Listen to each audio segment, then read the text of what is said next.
मूढ़मते भज गोविंदम भज गोविंदम भज गोविंदम भज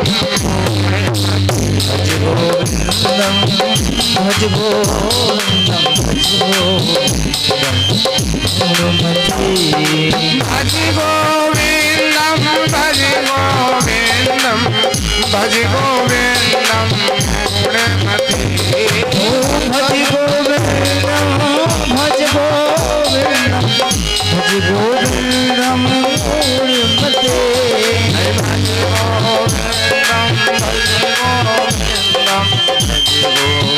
गोविंदम भज गोविंदम भज गोविंदम भज गोविंदम मूढ़मते।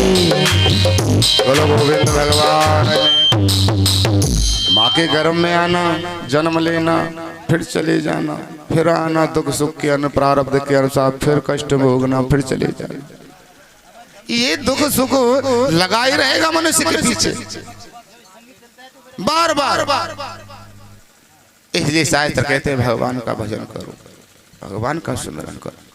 भाई एक बात मान लो, तुम अगर अच्छा नहीं करोगे तो बुरा किए बिना रह नहीं सकते। अच्छा नहीं करोगे तो बुरा किए बिना रह नहीं सकते हो, और अच्छा करोगे तो बुरा फिर कर नहीं सकते। और कुछ थोड़ी बहुत मिलावट चल रही है तो फिर वो दिखावा चल ही रहा है। कुछ ऐसे भी पंथी घुस जाते हैं हमारे सनातन में, कुछ दिखावट वाले, तो सत्य कुछ दिखावट। तो ऐसे तीन प्रकार के तापों को नाश करने वाले, विश्व की उत्पत्ति करने वाले, इसने ढंग से चलाने वाले, झांकी ताकि कहाँ आमन की जरूरत है, कहाँ जामुन की जरूरत है, कहाँ पीपल की जरूरत है, कहाँ नीम की जरूरत है, कहाँ पहाड़ की जरूरत है, कहाँ नदियों की जरूरत है। उसने कितने ढंग से इस प्रकृति को संजोया, और इस प्रकृति का विनाश करना करते कौन है? हम। यही तो अधर्म है। तो हम पाप से बचें, हम सत्कर्म करें, हम प्रभु की शरण में जाएं, तो हमारे प्रभु तीन प्रकार के तापों का विनाश कर देते हैं। और ऐसे तीन प्रकार के तापों का विनाश करने वाले भगवान श्री कृष्ण, कृष्णाय वयम नमः। मैं अकेला नहीं, या कोई व्यक्ति विशेष नहीं, वयम यानी हम तुम सब। मन बहुत, एक वचन नहीं, बहुवचन। आइए हम सब मिलकर के और भगवान श्री कृष्ण की चरणों में वंदन करते हैं। बोलो भगवान श्री कृष्ण भगवान की जय जय। उसके बाद एक कौशिक संहिता में कथा आती है कि एक बार घूमते फिरते नारद जी और कैलाश पर्वत पर पहुंच गए, और कैलाश पर पहुंच जाने के बाद में माता ने बड़ा स्वागत सम्मान किया, बिठाया। और माँ ने जब बिठाया, मान सम्मान किया, पूछा कहाँ से आयो? बोले माता मेरा काम तो तुम्हें पता है कि एक क्षण में यहाँ, एक क्षण में वहाँ। क्यों कहने? दक्ष का श्राप था, एक घड़ी से ज्यादा नहीं रुको, घूमते फिरते रहो। बस माता एक घड़ी में, एक क्षण में यहाँ, एक क्षण में वहाँ, जिसको जो ज्ञान देना है वो दे के चला जाए। बोले कुछ ज्ञान हमें भी दे दो नारद, हमें तो आपने आज तक कोई ज्ञान ही नहीं दिया। अरे बोले माता आपको ज्ञान, आपको क्या ज्ञान दूं? आप तो हमारे जननी हैं, माता हैं।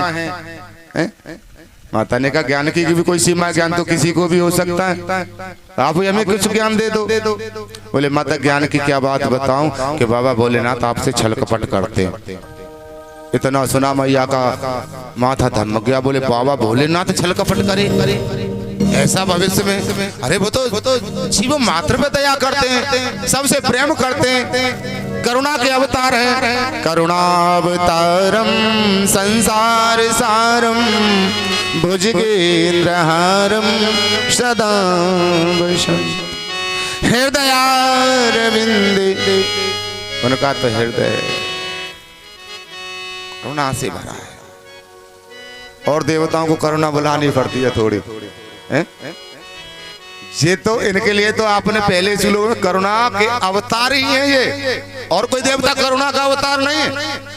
सबके पास करुणा जरूर होगी, सब करुणा कर सकते हैं, पर लेकिन उनको उधार लेनी पड़े। पर लेकिन ये तो स्वयं ही करुणा के अवतार, जिनको कुछ लेना ना देना, मगन रहना और सबको देना ही देना।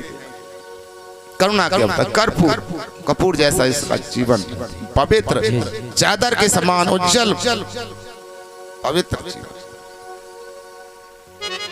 और आप कहते हैं कि ये छल कपट करते हैं। बोले माता करते हैं, मानो या न मानो। अच्छा तो ये बताओ कैसे करते? बोले ये तो तब बताऊंगा, पहले तुम बताओगे बाबा भोलेनाथ के जो गले में माला पड़ी है, बस किस किसकी माला है आपको पता है आज तक? माता ने कहा बस ये तो मुझे भी नहीं पता है। बोलो मैंने कहा था ना, हो गया ना, चलो चलो बताओ। इतने समय से माँ आप बाबा के साथ में रहती हो, और बाबा के साथ में भाई घर में पत्नी रहे, और पति की कोई भी बात उसको आज तक पता ना चले। पति क्या कर रहा है क्या नहीं कर रहा है, पति की कौन सी वस्तु क्या है उसको जानकारी ना हो।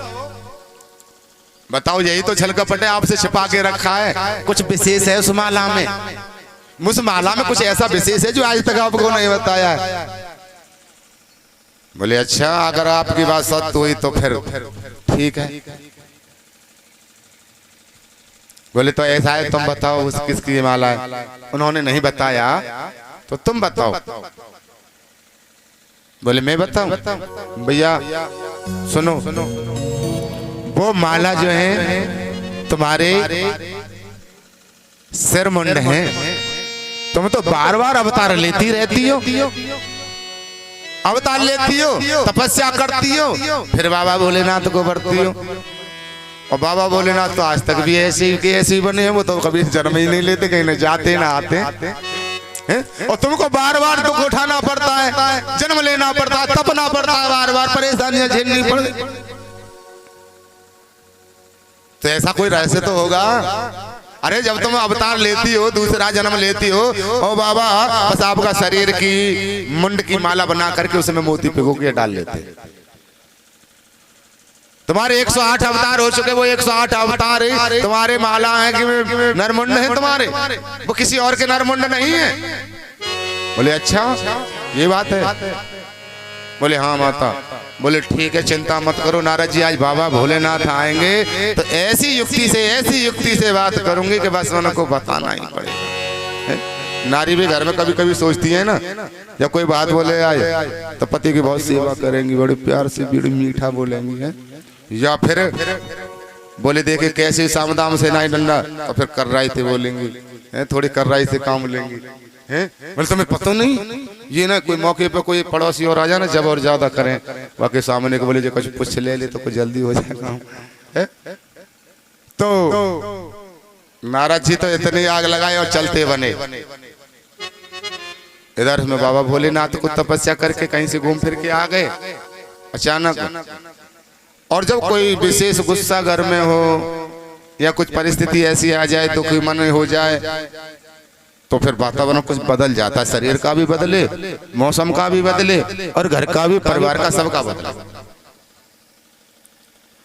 तो बाबा भोलेनाथ आए, आते ही उन्होंने घर में प्रवेश किया तो वो ढंग दिखाई नहीं दिया। कहीं मक्खी भिनक रही है, कहीं झाड़ू पड़ी है, तो कहीं मलरा पड़ा है, कहीं पराती बिना सनी पड़ी है, आटा लगा करके गूंद के वैसे ही छोड़ दी, तो कहीं कुछ पड़ा। बाबा भोलेनाथ समझ गए आज कुछ गड़बड़ है, या दाल में कुछ काला है, या तो दाल में कुछ काला है, और फिर या दाल ही काली है सारी। क्या बात हो गई? बाबा भोलेनाथ बोले पार्वती कुछ तकलीफ होगी, कुछ परेशानी है? बोले नहीं महाराज कोई परेशानी नहीं, बस ऐसे ही कुछ शरीर सा ऐसे ही हो गया है बस। अरे बोले कुछ तो बहुत बात होगी। अरे बात क्या, कुछ भी बात नहीं है। अरे कुछ तो होगी। बोले कुछ तो ये है कि तुमने हमसे छल कपट करते हो। थोड़ी सी क्रोध में आ गई। बोले हम क्रोध? बोले हाँ तुम क्रोध और छल कपट सब कुछ करते हो। बोले हमने क्या छल किया? कौन सा छल किया है तुम्हारे साथ में?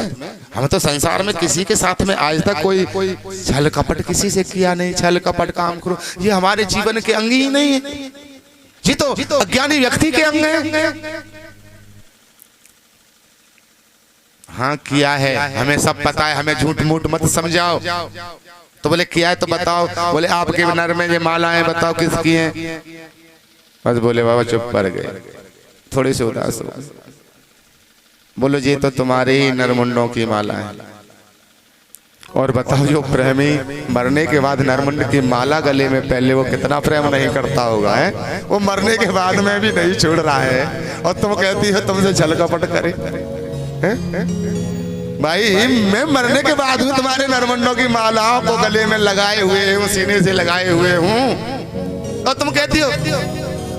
बोले बात तो ठीक है पर एक बात समझ में नहीं आती।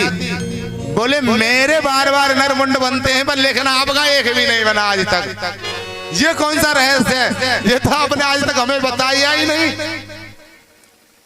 भाई मैं भी तो ये चाहती हूँ कि मैं भी कभी न मरूं, कभी दिए न छोड़ूं और सदा आपकी चरण सेवा करती रहूं। और सदा आपकी चरण सेवा करती रहूंगी तो आपको कोई परेशानी नहीं होगी है? और मैं चली जाती हूँ फिर बहुत दिन पीछे कहीं अवतार लेना, फिर तपस्या करना, फिर आना, जब तक तुम परेशान रहते। इससे मैं सदा आपके साथ रहूं, हर समय रहूं। इसका रहस्य हमें भी बता दो। बोले ठीक है अच्छी बात है। सुनो ये छल कपट नहीं हुआ देवी, आपने आज तक हमसे कोई जिज्ञासा की क्या? शास्त्र का ऐसा नियम होता है कि जब तक सामने वाला व्यक्ति कोई जिज्ञासा न करे, कोई सवाल न पूछे, तब तक हम बकना पूछना बताना क्या फायदा? उसे कोई लाभ नहीं। आप जिज्ञासा के रूप में आप पूछने के लिए जिज्ञासुक हुई हैं, आपके अंदर जिज्ञासा है तो बता देते हैं। बोले हाँ मुझे पूछनी है, मुझे बताओ, मुझे भी अमर होना है। बोले ठीक है चलो बताओ। बोले इतनी जल्दी क्यों करती हो बच्चों की तरह? भाई बताने के लिए ऐसे हर जगह नहीं बता दिया जाएगा। कोई भी बात हर जगह हर किसी को हर समय नहीं बताई जाती है, भाई कुछ चीजें ऐसी होती हैं जो गुप्त रखनी पड़ती हैं। योग अपना योग साधन कर रहे हैं उसको गुप्त करो कहीं भी करो पर लेकिन गुप्त रखो। मंत्र जाप करते हो उसको गुप्त रखो। युक्ति कोई बनानी है गुप्त बनाओ। अगर युक्ति कोई आपने बनाई और युक्ति का किसी को पता चल गया तो फिर भेद खुल जाएगा। ऐसे कुछ चार कर्म ऐसे होते हैं जिनको बताया नहीं जाता, तो फिर कैसे बताओगे? बोले चलो चलते कहीं लंबे, यहाँ कोई भी ना हो, चल दीजिए भोलेनाथ। हर हर महादेव शंभो काशी विश्वनाथ गंगे। हर हर महादेव शंभो काशी विश्वनाथ गंगे। हर महादेव शंभो काशी विश्वनाथ गंगे। हर महादेव शंभो काशी विश्वनाथ। कीर्तन सबको बोलना चाहिए और जो नहीं बोलता है ना, पता है क्या होता है? क्या होता है? अगले जन्म में गूंगी ऐसे करनी पड़ती है, फिर वो बोल नहीं पाता, गूंगे बन जाते हैं। आधी जीव नहीं आए या जीव चिपक जाए। इसीलिए हम बोलते रहेंगे और फिर हम जब कुछ बोलते हैं तो हमारे शरीर में तरंग उठती है, उमंग भी साथ साथ उठती है बोलने से। और खाली वैसे ही करते रहे तो नहीं। और फिर ताली बजा के बोलेंगे तो ताली बजा के करने से कई लाभ हैं भाई। जैसे बाका पक्षी ताली बजाने से उड़ जाता है, ऐसे ही ताली बजा के कीर्तन करने से हमारे हृदय के जो संदेह हैं वो जीवन के लिए मिट जाते हैं। इसीलिए ताली बजा के जोर से बोले हर हर महादेव शंभो काशी विश्वनाथ गंगे। हर हर महादेव शंभो काशी विश्वनाथ गंगे। हर हर महादेव शंभो काशी विश्वनाथ गंगे। महादेव शंभो काशी विश्वनाथ गंगे। काशी विश्वनाथ गंगे।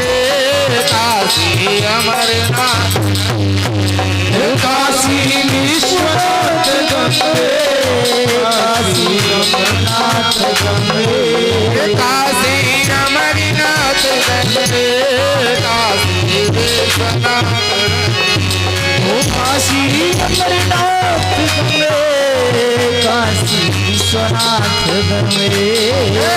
हर महादेव शंभो काशी विश्वनाथ, हर हर महादेव शंभो काशी विश्वनाथ गंगे। हर हर महादेव शंभो काशी विश्वनाथ, महादेव शंभो काशी विश्वनाथ गंगे। कीर्तन करते आनंद विभोर भगवान का नाम लेते हुए बाबा भोलेनाथ माँ पार्वती को लिए। माँ पार्वती कहाँ पहुँच गई? अमरनाथ। अमरनाथ को एक फूक पहाड़ भी बोल देते हैं ना, है? उसको फूक पहाड़ भी बोल देते हैं। बर्फ पहाड़ तो है ही है, और बर्फ ही बर्फ। तो कहते हैं बेलगांव जहाँ पड़ा वहां जाकर के बैल को छोड़ दिया नंदी को। नंदी कहते बोले यहाँ बैठो, ध्यान रखना यहाँ से आगे कोई आए ना, तुमको रक्षा करनी।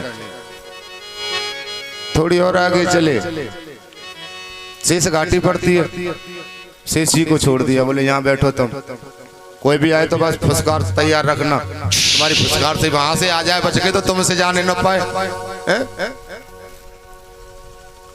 आगे फिर बिच्छू टापू पड़ता है, वहाँ विद्वान लोग बताते हैं कि वहाँ बिच्छुओं को छोड़ दिया, बोले वहां से भी कैसे भी बच बचा के आ जाए तो तुम इतने बहुमत रूप से बन जाना कि बस डंक मारते चले जाना जैसे किच्ची मारे। बिच्छू का काटने वाला रोता है ना, तो वो रोने लगेगा और रोएगा तो फिर हमें पता चल जाएगा कौन आ रहा है कौन नहीं आ रहा है, आवाज होगी। पर ये भी काम तुम्हारा काफी है, मरेगा भी नहीं वो। ठीक है, आगे थोड़े चले तो कहते हैं अपने मस्तक के चंदन को भी उतार दिया, चंदन बाटी। आगे चंदन बाटी पड़ती है, कभी जाओ अमरनाथ के लिए, चंदन को उतार के रख दिया। फिर आगे चले तो पंथ चरणी गंगा पड़ती है, वहां अपने पांचों तत्वों को छोड़ दिया। अगर तत्वों के साथ में अगर कथा सुनाती होती तो जी पांचों तत्व अमर हो गए होते और फिर हम तुम कोई भी नहीं मरते। बोलो गोविंद भगवान की जय। इसीलिए उन्होंने पांचों तत्वों को छोड़ दिया, अपने हंस रूप से जाकर के वहां विराजमान हो गए। माता पार्वती सामने बैठे हैं और कथा प्रारंभ। और कथा सुनाते सुनाते जब 10वें स्कंद की कथा प्रारंभ हुई उद्धव संवाद, तो माता पार्वती को निंद्रा आ गई। और माता पार्वती को निंद्रा आ गई। कहते हैं कि जब बाबा भोलेनाथ ने डमरू बजा करके वहां से सब पक्षियों को ताली बजा करके प्रदूषण को खत्म किया, वहां के पक्षियों को भगा दिया, तो कहते एक सुख ओढ़ करके गया तो एक अंडा वहीं गिर गया उसका और वो चटक गया। और वो कथा श्रवण से पुनः जीवित होकर के और ओम ओम करता रहा, हुंकारे देता गया। उसने सोचा अगर मैं हुंकारे नहीं दूं, माता सो गई हैं और माता के सोने पर हुंकारा नहीं देगा तो कथा बंद हो जाएगी, इसीलिए हुंकारे का काम मुझे करना चाहिए। और वो हुंकारा देते रहे, कथा बरकरार चलती रही। और श्रीमद् भागवत कथा की विधि पूरी श्रवण कर ली और श्रवण करने के उपरांत अमर हो गए। ये श्रीमद् भागवत कथा ही अमर कथा है। श्रीमद् भागवत कथा ही अमर कथा है, जो जीवन में मनुष्य चल जाए, वेदांत रूप से इसको जीवन में ग्रहण कर ले, तो इस भागवत में सर्व तत्व पर इससे ऊपर कोई ज्ञान है ही नहीं, संसार का कोई विद्या ही नहीं है। पंचम वेद भी भागवत जी को कह देते हैं, यानी सभी वेद वेदांतों का निचोड़ सार अंश इसमें भगवान स्वयं प्रविष्टित हो गए। भागवत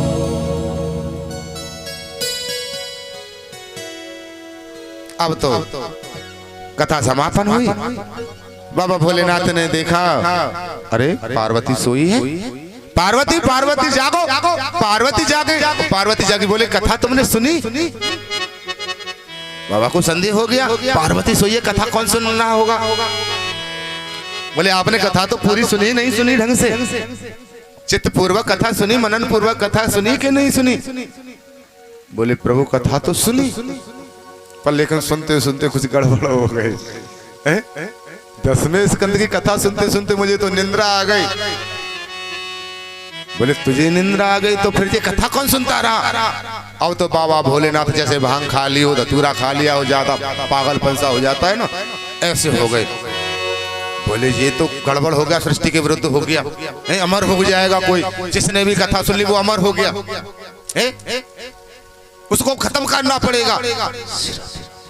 जब मनुष्य के अंदर जीवन में क्रोध चढ़े ना, बड़े बड़े ज्ञानी भी मूढ़ बन जाते हैं। बड़े बड़े ज्ञानी, ज्ञानी ही क्या भगवान शिव जैसे भी अज्ञानी बन जाते हैं। अब थोड़ा सा क्रोध आ गया, और क्रोध आया तो फिर क्रोध में तो सब ज्ञान व्यान सब खत्म हो जाता है, फिर वो एक शेष रह जाता है, क्रूवल क्रोध। और क्रोध आया, देखा कि वहां एक पक्षी है सामने बैठा, एक तोता सुख पक्षी। बोले इसने कथा सुनी, अब इसको छोड़ने वाला मैं नहीं हूं, नहीं तो विधान बदल जाएगा। त्रिशूल लेकर के दौड़े पीछे मारने के लिए। तोता तो ये गया और वो गया, तोता भागता हुआ दौड़ता हुआ आगे आगे, पीछे पीछे बाबा भोलेनाथ त्रिशूल लिए माँ के, उनके पीछे माता पार्वती। पार्वती कहे रुक जाओ रुक जाओ, सबको ज्ञान देने वाले आज भी बुद्धू बन गए, तुम ही बुद्धू बन गए। पत्नी कह देती है ना कभी कभी घर में, वैसे तो बहुत ज्ञान देती रहो तुम, और वैसे आज बड़े बुद्धू बने तुम, मुझे काम ही ना हो, लाओ मैं करूं, हटो हल के भले थोड़े से समझ जाओ। पर लेकिन वहां तो क्रोध चढ़ा, तो क्रोध में तो फिर कोई कुछ सुनवाई नहीं देती। व्यास जी के द्वार पे पहुंच के क्रोध इतना ध्यान जरूर रखता कि कहीं मार न पड़ जाए।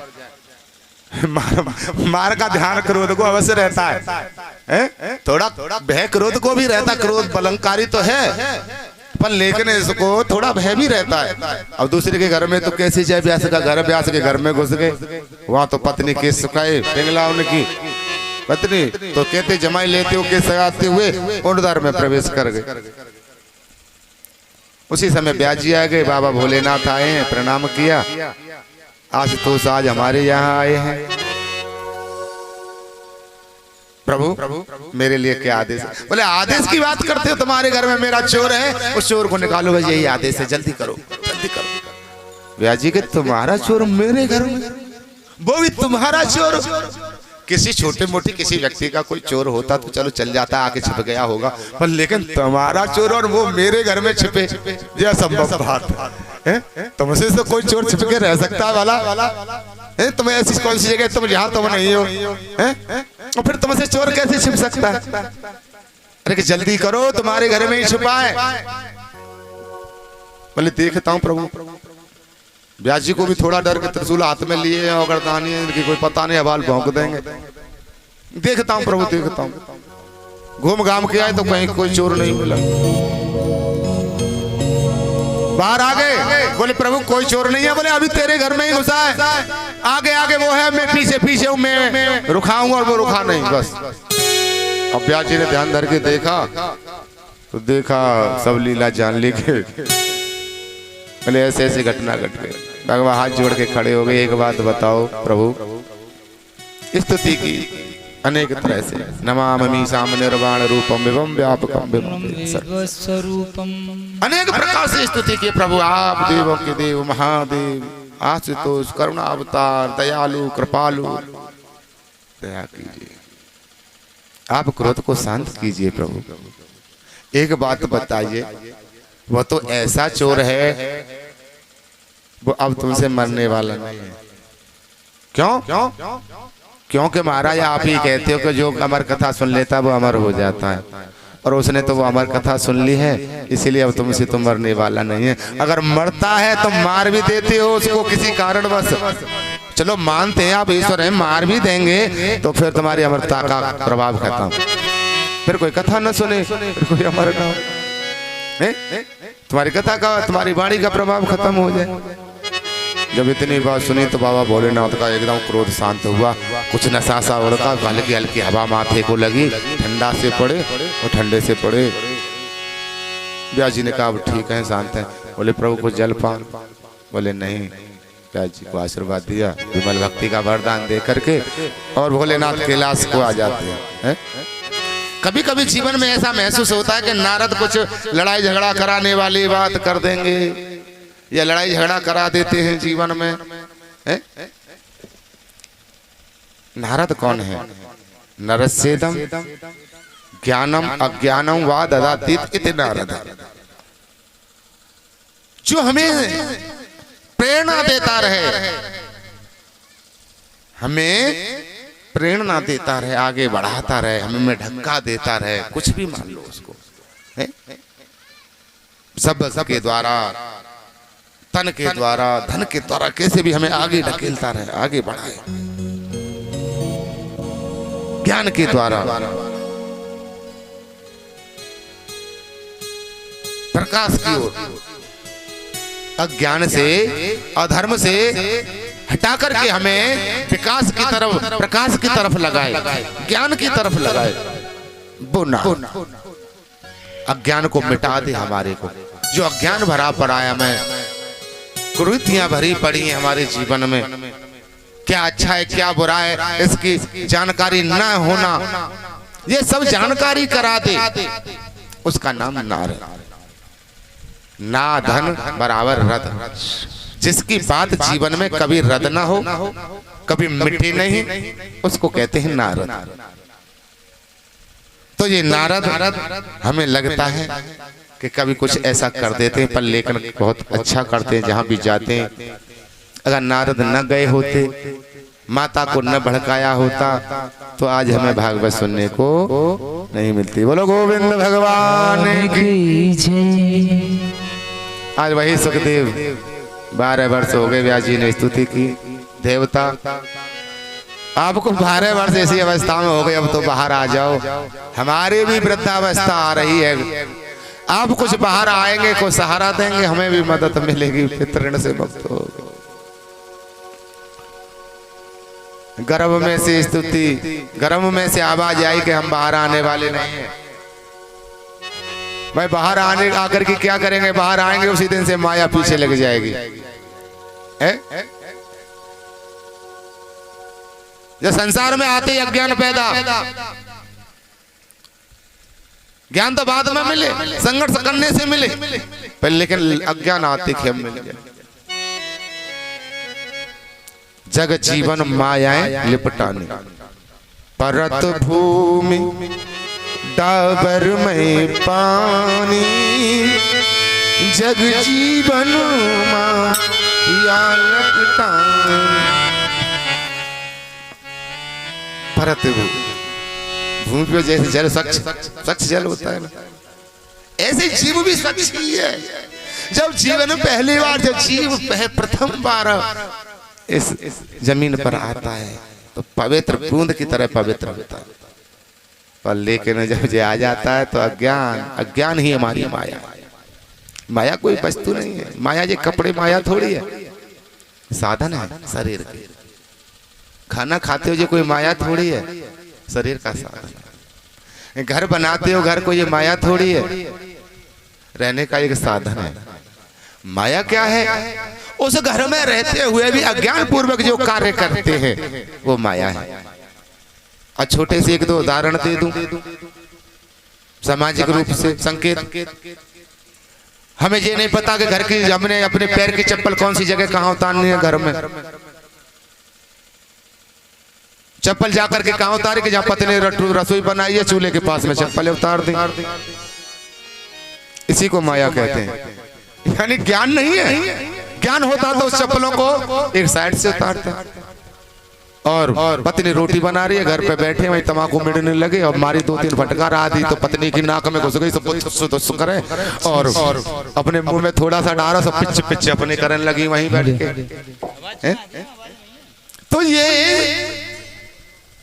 क्या अच्छा है क्या बुरा है इसकी जानकारी, अज्ञानता का ही नाम अविद्या, अविद्या का ही नाम माया है। अज्ञान पूर्वक जो कार्य किया जा रहा है धकाधक, जिसका कोई ज्ञान ही नहीं है कि ये अच्छा है कि ये बुरा है। और कभी कभी ऐसा होता है जीवन में कि अच्छाई में बुराई और बुराई में अच्छाई देखनी पड़ती है। कभी कभी बुरा करते करते अच्छा हो जाए। एक बार ऐसा हुआ कि इमलहरा गांव है, पास में पड़ता है। तो वहां गए हम, बच्चे भी साथ थे, इनको पता हो ना हो, काफी समय की बात हो गई, शुरुआत की बात 20 साल करीब हो गई होंगी। तो एक भगत ने निमंत्रण दे दिया, तुम चले गए भोजन पाने के लिए। अब 2 सब्जी के 3 सब्जी थी, उसमें नमक इसी एक में भी नहीं। सब्जी तो बढ़िया बनी, अच्छी बनी, पर लेकिन नमक एक में भी नहीं। अब बच्चा तो था, प्रधान जी, एक प्रधान जी उन्हीं के परिवार का बच्चा, तो बोले महाराज जी भोजन अच्छा नहीं बना। मैंने कहा यार इतना अच्छा बनाया, आनंद आ गया कि नहीं महाराज जी अच्छा नहीं बना, बहुत अच्छा बना, इतना स्वादिष्ट बनाया यार, आत्मा तृप्त हो गए। बोले नहीं महाराज जी अच्छा नहीं बना।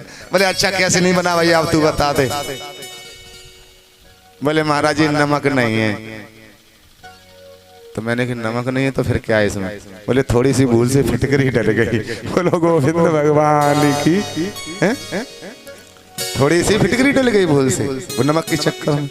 तो मैंने कहा फिटकरी और बढ़िया चीज है, खाए तो पेट साफ हो जाएगा, बीमारियों को फिट करी, फिट धन करी। यानी फिटकरी खाने वाला कभी फिट रहता है, वो कभी बीमारी नहीं होता। तो जित का तुमने अच्छा बुरा थोड़ी के अच्छा किया भैया जीवन में। तो फिर कैसे अच्छा नहीं बजा, बढ़िया भोजन बनाए कि नहीं? यानी हम जान रहे हैं कि उसमें नमक नहीं है, स्वाद नहीं है उसमें, फिर भी लेकिन झूठ बोल रहे हैं। ये कह रहे हैं कि सत्य है, अच्छा है, बढ़िया। क्यों? क्योंकि समाज को साध के चलना है, समाज को विस्तृत नहीं करना, उसको ठेस नहीं पहुंचानी है, दुख नहीं देना है, पर हित सरे से धर्म नहीं भाई, और पर पीड़ा सम नहीं हो। तो अधर्म दूसरा करते हैं हम आए तो खाना खाने के लिए, हम अधर्म में क्यों कूदे, हमें क्या जरूरत है? तो कभी कभी अच्छाई में बुराई ढूंढ जाए, कभी बुराई में अच्छाई हो जाए। अभी ठाकुर जी का दीपक जलाने लगे, ठाकुर जी का दीपक जलाने गए तो दीपक भाव से, श्रद्धा से, विश्वास, थोड़ी सी बुद्धि की कमी रह गई, और दीपक जला के पर्दा के सामने रखी है। पर्दा थोड़ा सा हवा से हला तो वहां उसके ठोकों में पर्दा के में बत्ती फूक गई, ठाकुर जी का मंदिर का सारा पर्दा ही जल गया, पुजारी अभी चढ़ा। तो थोड़ा सी ज्ञान की जरूरत है। जब तक हम कोई कार्य ज्ञान पूर्वक नहीं करते तब तक हमें उसका उपलब्धि प्राप्ति नहीं होती। तो बार बात कहते हैं कि प्रभु अगर आप कहें तो हम आएंगे, तब कि हमें आशीर्वाद दिया, हमें माया न लगे। व्यास जी ने भगवान नारायण की स्तुति की, नारायण का मांगो क्या मांगना चाहते हो, हम प्रसन्न हैं तुमसे। तो क्योंकि वो भी तो नारायण के अवतार थे। बोले प्रभु ये पुत्र है गर्भ में, 12 वर्ष हो गए, ये बाहर आना नहीं चाहता है, और कहता है कि मुझे बाहर आते ही नारायण की माया लग जाएगी, इसीलिए आप ये वरदान दें कि आपको इसको माया न लगे। बोले तथास्तु, जाओ इससे कह दो कि आज से इसको कोई माया नहीं व्यापेगी, बाहर आ जाए। ये तो माया से छुड़ाने वाला कार्य करेगा। जाओ मैं आशीर्वाद देता हूँ। बोलो गोविंद भगवान की। उसी समय आज कह दिया जाओ माया से मुक्त। अमर कथा ये शंभु सुनी, कि अमर कथा ये शंभु सुनी, और सुन करके सब भी तोता है सो उड़ गयो, भैया सुखदेव। बोलो सुखदेव भगवान की। सुखदेव जी का जन्म हुआ। आइए हम आप सब मिलकर के सुखदेव जी को नमन करें। बोलो सुखदेव भगवान की जय। उसके बाद में नैमिषारण्य में विराजमान 88,000 ब्रह्म ऋषि सूत्र ब्रह्म सूत्र करते हैं। बहुत बहुत ज्ञान की चर्चा सत्संग होता है। बड़ी पवित्र भूमि है। बड़ी शीतल मंद सुगंध वायु वहां हर समय निर्मल बहती रहती है। ऐसे परम पुनीत पावन तीर्थ में 88,000 ऋषियों ने जब ब्रह्म सूत्र किया तो विचार किया मन में, आयु अल्प है, साधन बहुत हैं, ऐसा कोई जीव, कोई व्यक्ति, कोई व्यास या कोई शुद्ध ऐसा हो कि थोड़ा सा हमें सार सार बता करके कुछ जीवन में कुछ थोड़ा करने से बहुत कुछ प्राप्त हो जाए। थोड़े से इतने साहित्य पुराण वेद वेदांत ये सब पढ़ने न पढ़े, ये सब इतना न संघर्ष करना पड़े, हम तो करते आने वाली पीढ़ी नहीं कर पाएगी। थोड़ा सा बहुत कुछ ऐसा सोचते हैं और भगवान का स्मरण करते हैं। भगवान श्री कृष्ण का स्मरण किया और जैसे भगवान श्री कृष्ण का स्मरण किया ना, तो जो मानो भगवान के ही रूप में और सूत जी का आवाहन हो गया। बोलो सूत जी महाराज की जय हो। अज्ञान ध्वांति विध्वंस कोटि सूर्य समप्रभ सूताख्यायि कथा सारम कि सूताख्यायि कथा सारम मम कर्ण रसायनम भक्ति ज्ञान विरागत को विवेको वर्धते महा कि माया मोहन राचस्य वैष्णवी क्रियते कथम। सभी ऋषि खड़े हो गए, हाथ जोड़ करके प्रणाम किया और कहते हैं कि हे करोड़ों सूर्यों के समान आप तो हमारे मध्य ऐसे प्रकट हो गए हैं जैसे जब करोड़ों सूर्य एक साथ प्रकट हुए हों, और जब करोड़ों सूर्य एक साथ प्रकट हुए तो कितना प्रकाश हो जाए। करोड़ों सूर्यों के समान आपके अंदर प्रकाश और मान ज्ञान है, उस ज्ञान का प्रकाश हमारे जीवन में आप करें। निश्चित काल, अनिश्चित काल ऐसा तो कोई त्यागी पुरुष ही करे। अनिश्चित काल तक कथा सुनाता रहे, हमको चलती रहे। श्रुति जी ने कहा ठीक है, तुम लोग इच्छुक हो तो मैं भी यही चाहता हूँ कि मुझे ऐसे श्रोता मिल जाए जो सदा बैठे रहे और सुनते रहे। बोलो गोविंद भगवान की। ऐसे श्रोता कहाँ मिले भाई जो हमेशा सुनते रहे, और ऐसा वक्ता कहाँ मिले जो हमेशा सुनाता रहे। तो भगवान की इच्छा हुई, सूत जी सनकादिक ऋषि मिले सूत जी को, श्रोता और वक्ता मिल गए सूत जी ऋषियों को, दोनों एक जैसे। कहते ना ज्ञानी से ज्ञानी बने करे ज्ञान की बात, और मूर्ख से ज्ञानी बने तो के जूता के लात। हवाली थप्पड़ मार होने लगे, बोले ये बात न्यो ना न्यो लिखी है, ये ना कि रावण न्यो, बोले ना रावण न्यो, आपस में गुस्सा मारा। और ज्ञानी सब जानते, बोले रावण तू कह रहा है ऐसे भी था, रावण तू कह रहा है ऐसे भी था, वो तो रावण ही तो था, कुछ और तो नहीं था भाई, पर हो कैसे भी था वो रावण था भाई। तो श्रोता बढ़िया मिले, और श्रोता बढ़िया बोले आप हमारे मध्य प्रकट हुए, आपको प्रणाम करते, आसन दिया। और जब कोई आए अतिथि तो उसको आसन तो देना चाहिए, ऐसे ही नहीं आया नहीं प्रश्नों की जड़ी लगा दी, ना उसे बैठने के लिए कहा, ना पानी पिया, माने के भाई भला आदमी मिला या बैठने के लिए कहा, नहीं खड़ा है, खड़े खड़े खड़े होने के लिए भी नहीं देता है। तो चौकी दे दी, बैठे आए संस्थे और जिज्ञासा की। तो आप सुनाइए, क्या सुनाए, क्या सुनने की इच्छा है? तो कहने लगे कथा सारम, हमें और कुछ नहीं चाहिए, कथाएं बहुत सुनी जीवन में, बहुत बता करी, बहुत सुनी, बहुत सुनते रहेंगे, पर लेकिन जो सभी कथाओं का जो सार हो वो हमें सुना, हमें बाकी नहीं सुनना, हमें तो वो सुनना है जो सभी कथाओं का सार हो। यह लिखा है ना, मैं नहीं कह रहा, कथा सारम मम मम कर्ण रसायन, यानी हमारे मम्मा ने मेरे, हम तुम आप सब हमारे कानों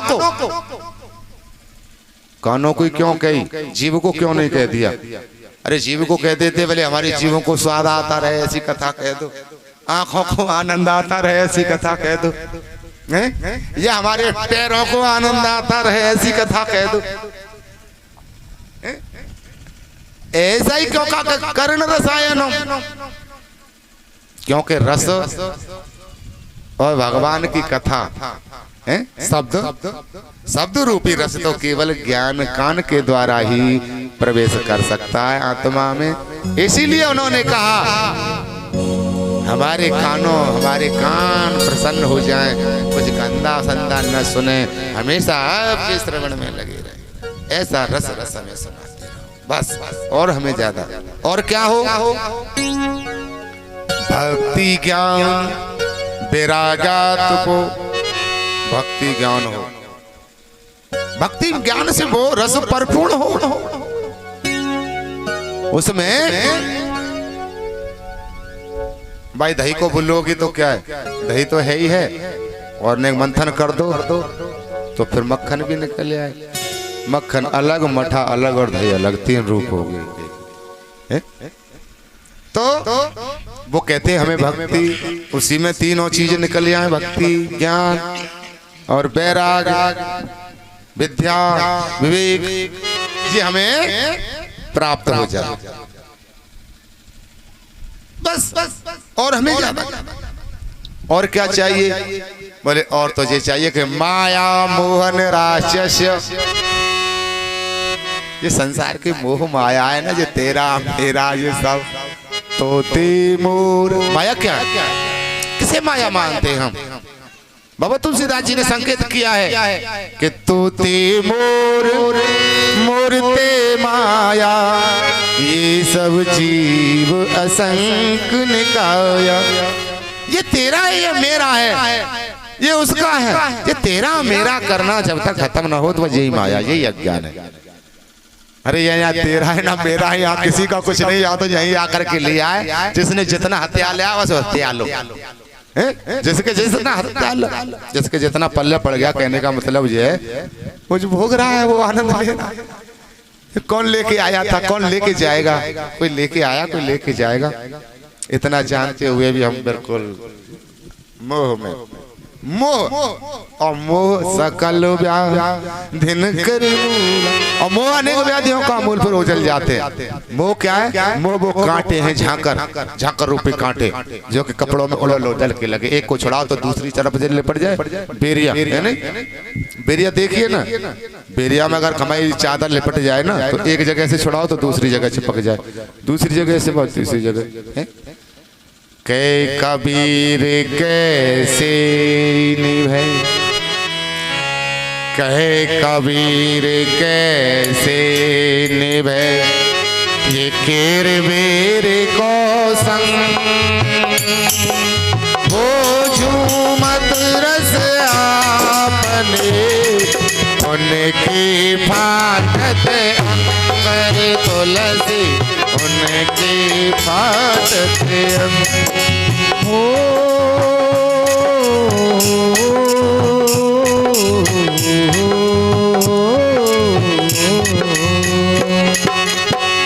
उसके फाटक अंगूरे तुलसी, उसके फाटक केला और बेरिया का पेड़ एक जगह लगा दो, प्रेम ने भेजाएगा उनमें नहीं निभ सकता। फार फार के पत्ते को ऐसे चीर चीर के बना दे, ऐसे तो माया और मोह को दूर कर दे।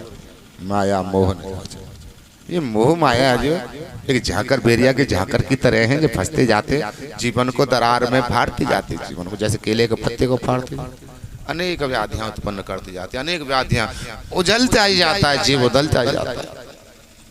इसीलिए शास्त्र कहते हैं अपग्रह, अपग्रह जीवन जियो, ज्यादा संघर्ष मत करो। मक्खियां संघर्ष करती हैं, शहद मारने वाले आते हैं और छुड़ा करके हाल ले जाते हैं। ज्यादा संघर्ष करते हैं, बस थोड़ा सा ठमका आता है डैडी रात में सोते रह जाते। किस लिए संघर्ष किया, क्यों जोड़ा इसका? न तूने कोई दान पुण्य किया, न अपने प्रयोग में शौक मौज में किया, जीवन में न कुछ अच्छा खाया, न अच्छा पहना, न अच्छे रहे, ना ही कोई दान पुण्य ही किया। तो तीसरी गति क्या है? नाश। धन की तीन ही तो गति है।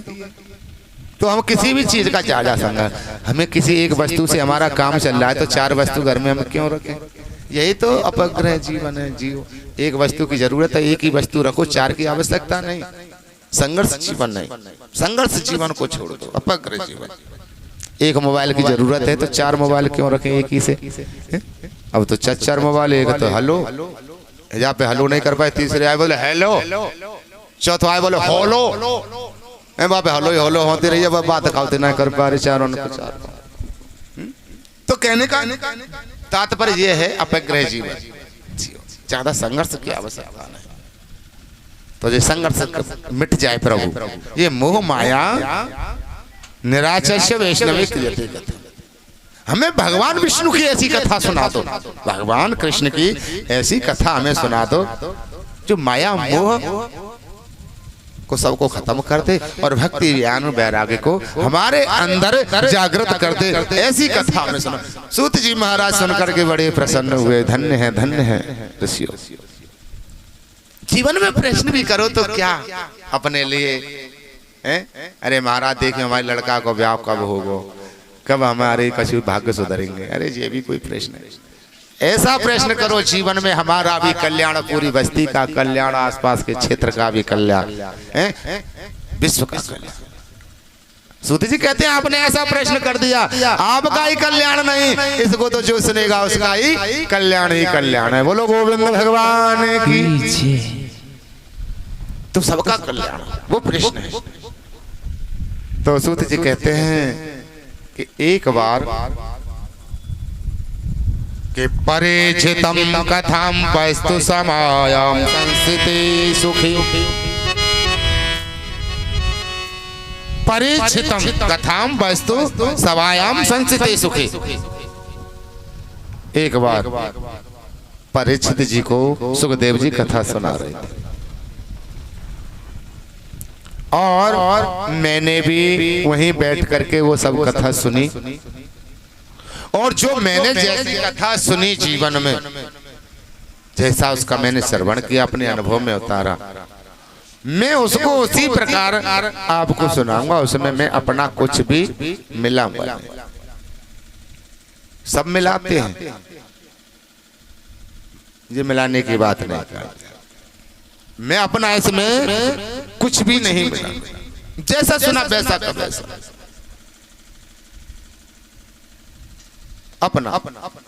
अपना कुछ नहीं है, जो हमें मिला है वो तुम्हारे सामने। वो देखते ये अज्ञान प्रपंच जो भी दिखाई दे रहा है ये सब असत्य है, आप ऋषियों जानते हैं। संसार में जो भी वस्तु दिखाई देती है नाशवान है। वो परमात्मा जब सृष्टि जब बढ़ती है, एक ओम बहुत श्यामी इनकी इच्छा होती है, मैं एक हूँ बहुत हो जाऊं, सृष्टि की उत्पत्ति करते हैं, बहुत होते हैं। तो इसमें धर्म अधर्म बढ़ने लगता है और धर्म अधर्म जब बढ़ने लगता है तब भगवान अवतार लेते हैं। और भगवान अवतार लेते हैं तो फिर उनकी लीलाएं होती हैं और उन्हीं लीलाओं का श्रवण करके मनुष्य जीवन भवसागर से पार होता है, उन्हीं लीलाओं को। तो एक बार सुखदेव जी कथा सुना रहे थे परीक्षित जी को, तो देवता लोग अमृत का कलश लेके आ गए कि कथा सुधाम प्रयच्छस्व गृहीत्वे सुधामिमां।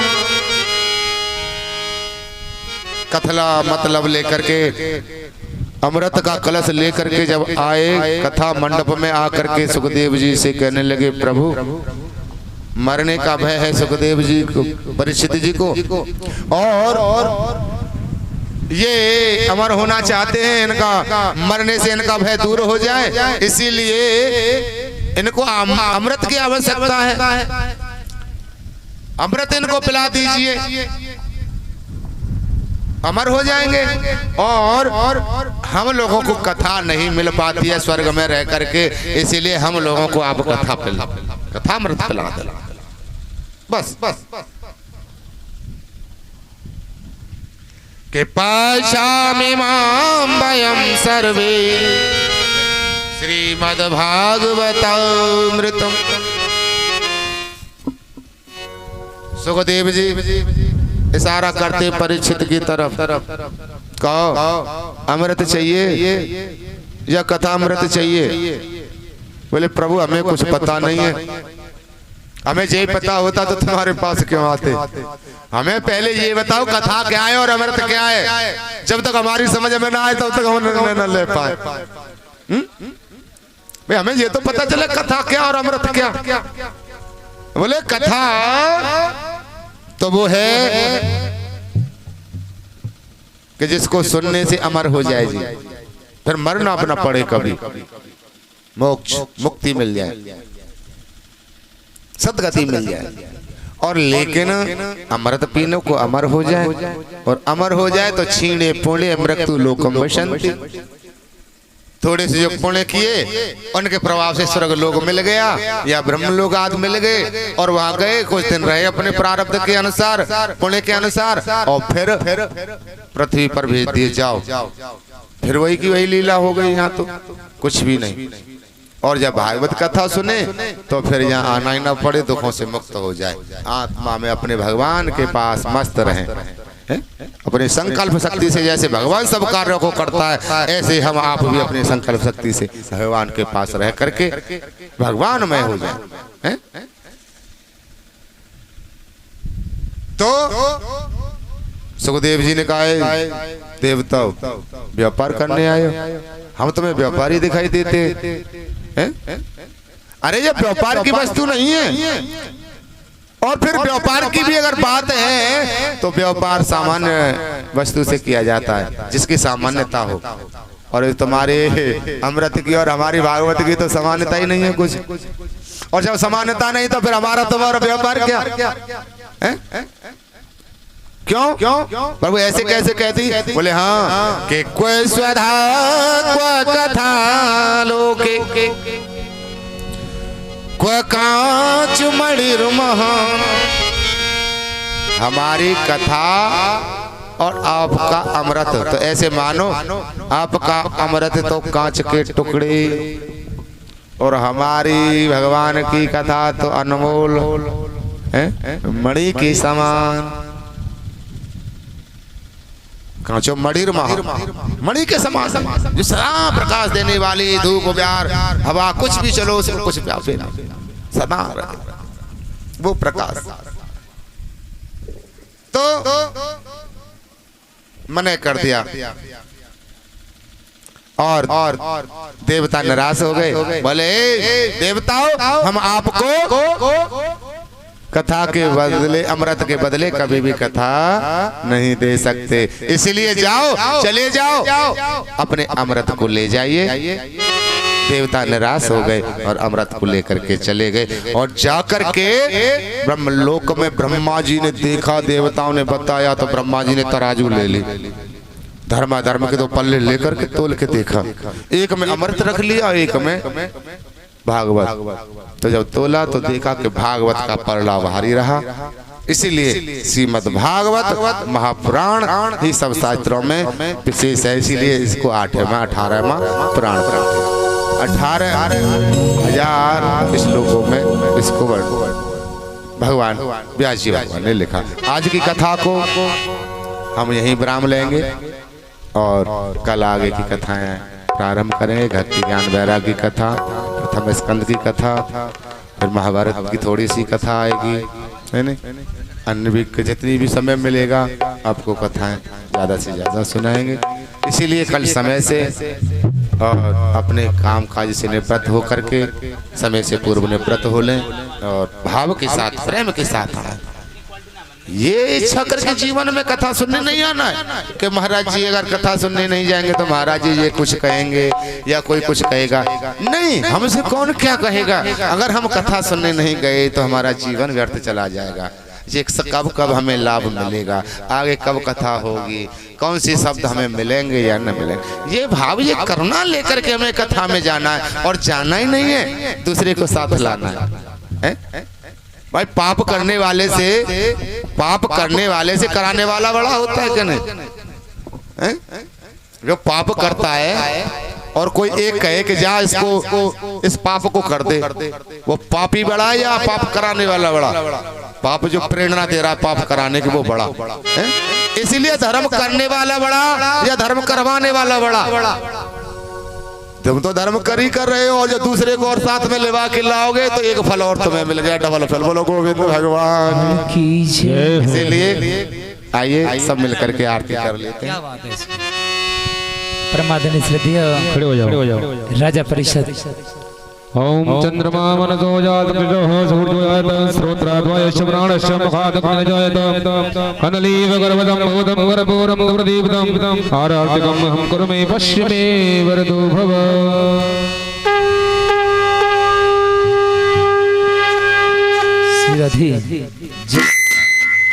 श्री राधे।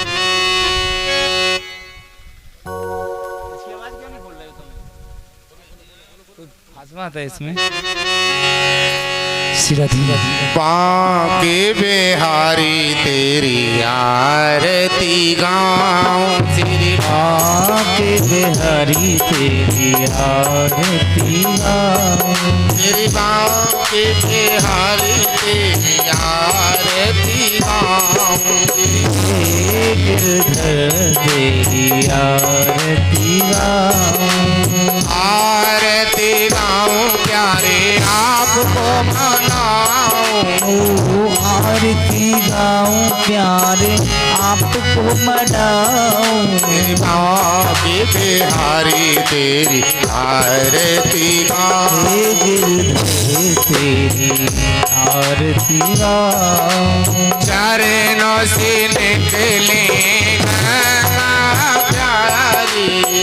चरणों से निकली है गंगा प्यारी, चरणों से निकली है गंगा प्यारी, चरणों से निकली है गंगा प्यारी, सारी दुनिया तारी, जिसने सारी दुनिया तारी, चरणन में मैं शीस नवाऊं, चरणों में शीस नवाऊं, बांके बिहारी तेरी आरती गाऊं, बांके बिहारी तेरी आरती गाऊं, और मुकुट प्यारे से सब सोहे, मोर मुकुट प्यारे सिर पर सोहे, प्यारी बासी मुनि मन मोहे, प्यारे मन से मुने मन मोहे, की छटा में तो बल बल जाऊं, श्री बांके बिहारी तेरी आरती गाऊं, आरती गाऊं स्वामी आपको रिझाऊं, आरती गाऊं स्वामी आपको रिझाऊं, आपको रिझाऊं आपको मनाऊं, आपको रिझाऊं प्रभु जी आपको मनाऊं, बांके बिहारी तेरी आरती गाऊं, गिरधर तेरी आरती गाऊं, व्यास दास के नाथ हो, व्यास दास के नाथ आप हो, सुख दुख जीवन साथ आप हो, सुख दुख जीवन प्यारे साथ आप हो, एक घटाओ में को भले भले गाऊं, श्री बांके बिहारी तेरी आरती गाऊं, आरती गाऊं प्यारे आपको मनाऊं, आरती गाऊं प्यारे आपको रिझाऊं, बांके बिहारी हरि तेरी आरती गाऊं। श्री राम जय राम जय जय राम। श्री राम जय राम जय जय राम। श्री राम जय राम जय जय राम। श्री राम जय राम जय जय राम। श्री राम जय राम जय जय राम। श्री राम जय राम जय जय राम। श्री राम जय राम जय जय राम। श्री राम जय राम जय जय राम। श्री राम जय राम जय जय राम। बोलो श्री राम जय राम जय जय राम। बोलो श्री राम जय राम जय जय राम। बोलो श्री राम जय राम जय जय राम। बोलो श्री राम जय राम जय जय राम। बोलो श्री राम जय राम जय जय राम। बोलो श्री राम जय राम जय जय राम। बोलो श्री राम जय राम जय जय राम। बोलो श्री राम श्री राम जय राम जय जय राम। कर्पूरी गौरव करुणावतारम् अंधारि सारम् भुजगेन्द्रहारम् सदा वदन्तं हृदयारविन्दं भवं भवानी शरणं नमामि। त्वमेव माताजगदात्मदेव त्वमेव मन्त्रो सखात्वमेव त्वमेव विद्याद्रविणं त्वमेव त्वमेव सर्वं ममेव देव त्वमेव सर्वं मम देव देव। ओम जनेन शीतलीकरणं पुष्पे देवादिवन्दनम् आरोग्यमार्तकं समर्पयामि यतोजतः समीयततोनाभ्यं करो सन्नः करो प्रजाभ्यो यन्नः तासभ्यः शान्तिर्भवतु।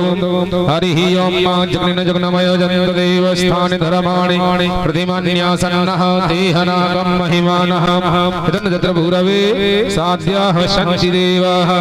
ओम राजाधिराजाय वृजय्यशायने नमो वयं वैश्रवणाय कुर्महे समे कामाय कामकामाय वयम् कामेश्वरो वैश्रवणो दधातु कुबेराय वैश्रवणाय महाराजाय नमः। हरिः ओम एकदन्ताय विद्महे वक्रतुण्ड